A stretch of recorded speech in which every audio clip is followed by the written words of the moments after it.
Dan warga juga masih percaya bahwa makhluk air yang menyeramkan itu selalu minta tumbal berupa hewan berukuran besar.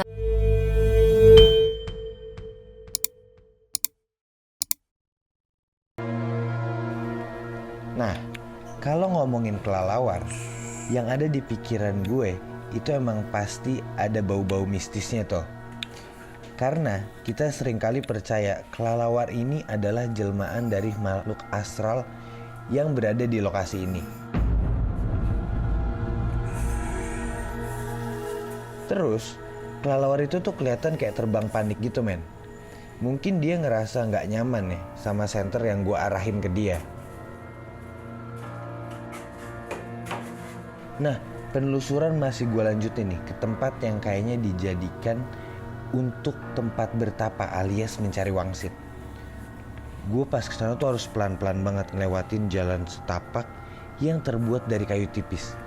Karena sekilas kayaknya kayu ini tuh udah mulai lapuk.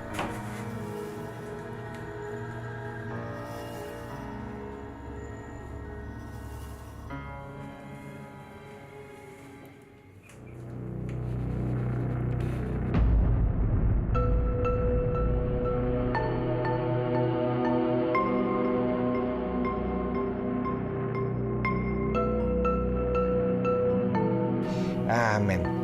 Nih ya, kalau lu di sana, mungkin lo bakalan ngerasain apa yang gue rasain. Tempat bertapa yang satu ini itu jauh lebih besar daripada tempat lainnya. Dan gue nggak tahu kenapa, mungkin energi di lokasi ini tuh jauh lebih lebih besar lah daripada titik lain dari gua ini. Dan emang sih, menurut gue di sini tuh auranya kerasa makin beda aja. Jadi ketika berada di lokasi pertapaan yang ini, gue ngerasa ada sosok yang tinggi gede banget itu ngawasin gue. Terus setelah gue celingak-celinguk lihat dari segala penjuru yang bisa gue lihat, oh ternyata sosok itu nggak ada. Dan perasaan gue di situ juga makin gak enak. Tapi gue juga lega. Kenapa? Karena ternyata tempat pertapaan tadi itu adalah spot terakhir dari gua ini. Jadi aman lah. Terus gue ngerasa kayak ya gue bisa balik nih sekarang dengan aman. Tapi pantai Pelabuhan Ratu tuh ya, itu ngebuat gue berhenti sejenak. Deburan ombaknya men, itu hipnotis banget.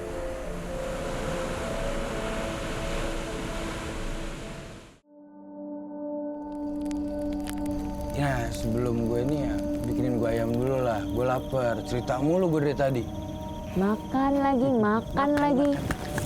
Gak tahu deh pergi sama 2 orang ini makan mulu. Nah makan nih dulu. Mau dibakar juga biskuitnya?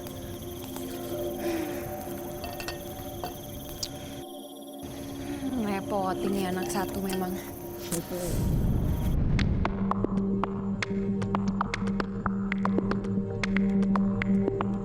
Buat warga sekitaran Bogor dan Cibinong, tempat ini tuh udah sangat familiar guys. Jadi ini tentang sebuah danau yang lumayan terkenal keangkerannya.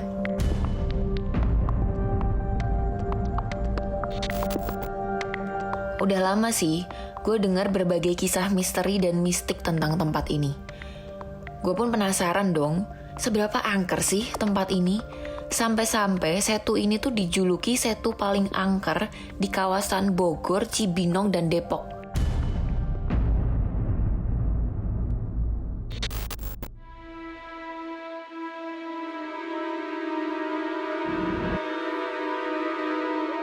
Makanya, pas ada kesempatan jalan-jalan ke Bogor, baliknya gue sempetin buat mampir ke tempat ini. Gue pengen ngebuktiin nih, apakah yang masyarakat sekitar omongin itu benar adanya nggak sih? Sampai di sana, hari udah mulai beranjak senja nih. Awalnya sih gue nggak ngerasain apa-apa ya. Karena di siang hari Setu ini tuh nggak ada bedanya sama Setu-Setu yang lain. Kayak Setu dekat perumahan gue juga. Cuma luasnya ini lebih gede dari Setu dekat rumah gue. Setu ini guys, luasnya 29 hektar men. Gila, gede banget gak tuh? Bayangin 29 hektar. Udah gitu nih, di tengah-tengahnya tuh ada beberapa pulau kecil.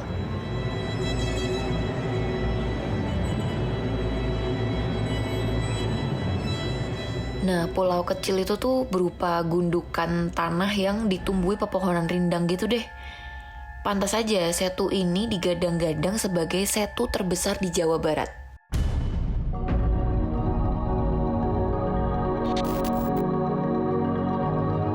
Ngelihat tampilannya yang biasa aja, gue sempet bingung sebenarnya. Di mana sih sisi angkernya setu ini?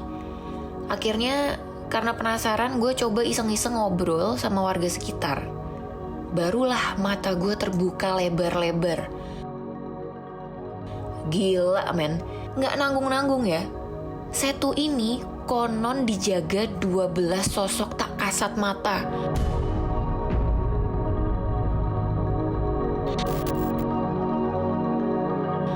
Gila, mulai kerasa nih hawa-hawa mistiknya. 12 sosok gaib ada di sini katanya. Gak main-main sih. Kekuasaan para penjaga gaib di setu ini tuh konon sampai ke kawasan Jatinegara. Apa bener ya? Sosok-sosok gaib tuh punya wilayah kekuasaan. Tapi bisa aja sih ya, karena kan kayak yang kita tahu nih, Nyi Roro Kidul aja menguasai seluruh Laut Selatan.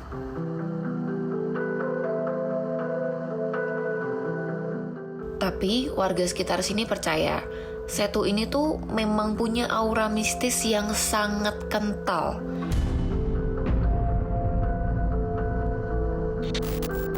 Jadi ada nih salah seorang warga yang gak mau disebutin identitasnya, bahkan mengaku udah banyak terjadi insiden di danau ini. Katanya belum lama nih sebelum gue datang ke sini, ada orang tenggelam di danau ini dan meninggal guys.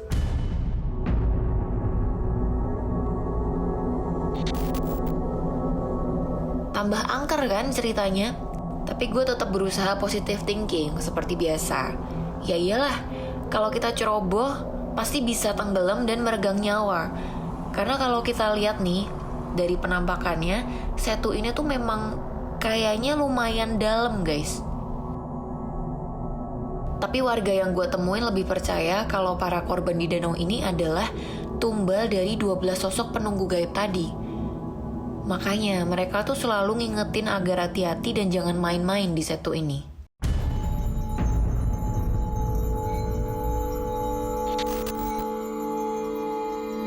Ceritanya makin spooky nih guys, makin scary. Karena gue dengar dari warga sekitar, setu ini dibangun dengan cara kerja paksa.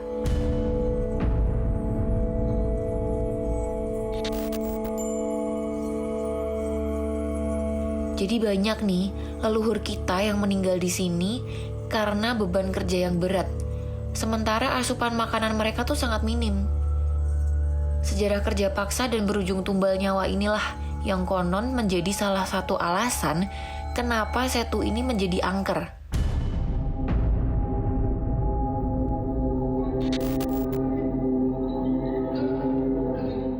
Katanya sih, arwah para korban kerja paksa itu masih berdiam di sini, guys. Selain aura mistik dengan latar belakang sejarah pembangunan setu, ada mitos yang bikin bulu kuduk gue langsung merinding. Nih sekarang aja merinding nih gue ceritain ke kalian. Konon, di danau ini ada ikan yang besar banget dan dianggap sakral di setu ini.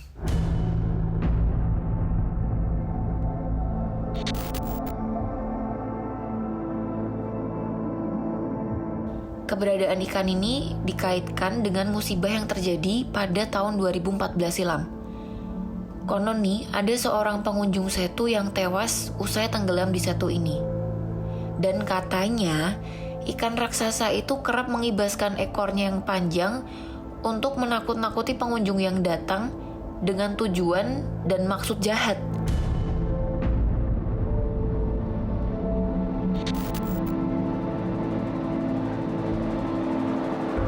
Dan warga juga masih percaya bahwa makhluk air yang menyeramkan itu selalu minta tumbal berupa hewan berukuran besar sebagai santapannya, guys. Bagi gue, semua ini tuh masih sekedar mitos, guys. Tapi tidak berarti gue meremehkan setu ini. Dari penampakannya nih, secara fisik setu ini tuh memang berbahaya buat orang-orang yang gak waspada. Tapi merasa terintimidasi dengan mitos dan cerita angker yang gue himpun dari warga sekitar nih, penelusuran gue lanjutin di danau ini.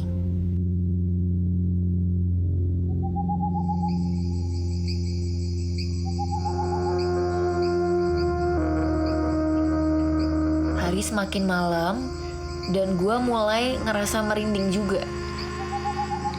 Kita nyusurin jalan setapak di sisi danau dengan pemandangan yang terbuka luas di depan. Rasanya deg-degan gimana gitu. Apalagi kebayang sama cerita-cerita mitos yang tadi kan.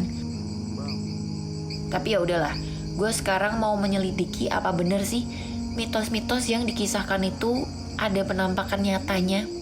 Kali aja nih, cerita itu sengaja dibuat untuk menakut-nakuti orang datang ke tempat ini.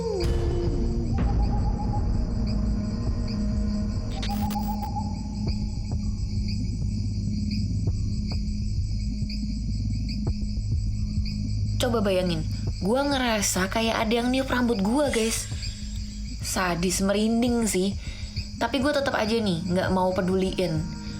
Gue pikir ini adalah bagian dari sugesti gue sendiri, karena gue udah kebanyakan dicekoki cerita horor dan mistik tentang tempat ini.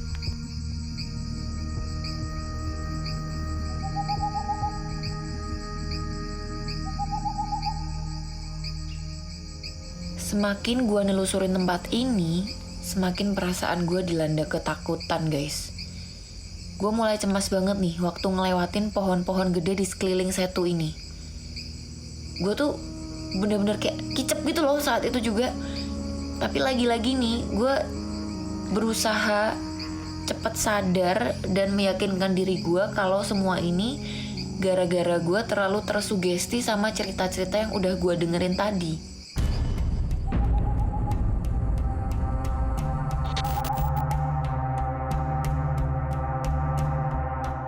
Tapi langkah kaki gue udah mulai berat juga nih. Gue ngerasa kayak ada yang nahan gitu loh dari belakang.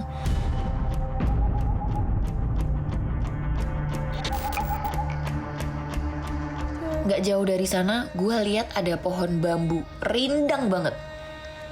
Ada bambu kuning, guys. Waduh, mulai mikir yang enggak lagi nih gue.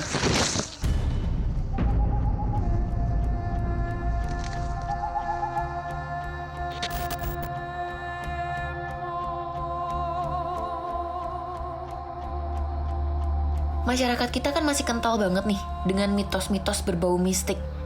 Salah satu mitos yang beredar di Indonesia, konon katanya bambu kuning ini bisa mengusir roh-roh halus yang mau mendatangi suatu wilayah. Gila, gue merinding, men.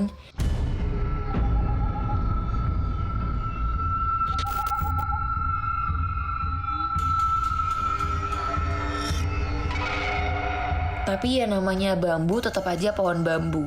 Gue juga belum menemukan apa hubungan antara bambu kuning dengan makhluk halus. Udah hampir separuh dari setu ini gue telusurin, tapi sampai saat ini gue belum menemukan sosok aneh di sini. Kecuali ya perasaan gue sendiri yang sering parno dan ketakutan sendiri. Takut pada sesuatu yang bukan sosok gaib atau makhluk astral. Gue takut sama sosok nyata, guys, kayak begal, rampok, dan lain-lain. Karena kan kalau itu terjadi, kelar nih hidup gue. Karena di sini sepi banget dan gak ada yang bisa nolongin kita kalau sampai terjadi sesuatu.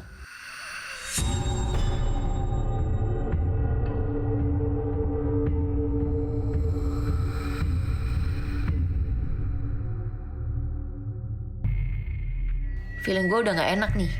Apalagi ya, situasi di jalan buntu ini tuh lebih nyeremin banget. Gue pun makin gelisah dan was-was nih, takut ada sesuatu bakalan lebih parah dari ini. Dan tiba-tiba gue dengerin kayak suara bisikan yang halus.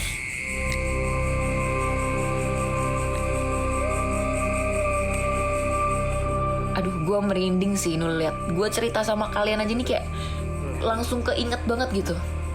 Emang sih, cuma beberapa detik, tapi bener-bener ganggu dan bikin kita semua takut.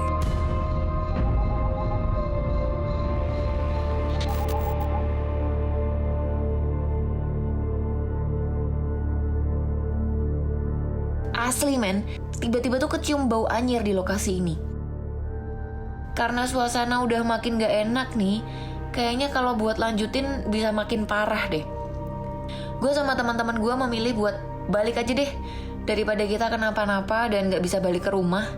Apalagi sosok astral di sini katanya gak segan-segan nunjukin eksistensi mereka kalau lagi marah. Ya udahlah, kita cabut aja akhirnya.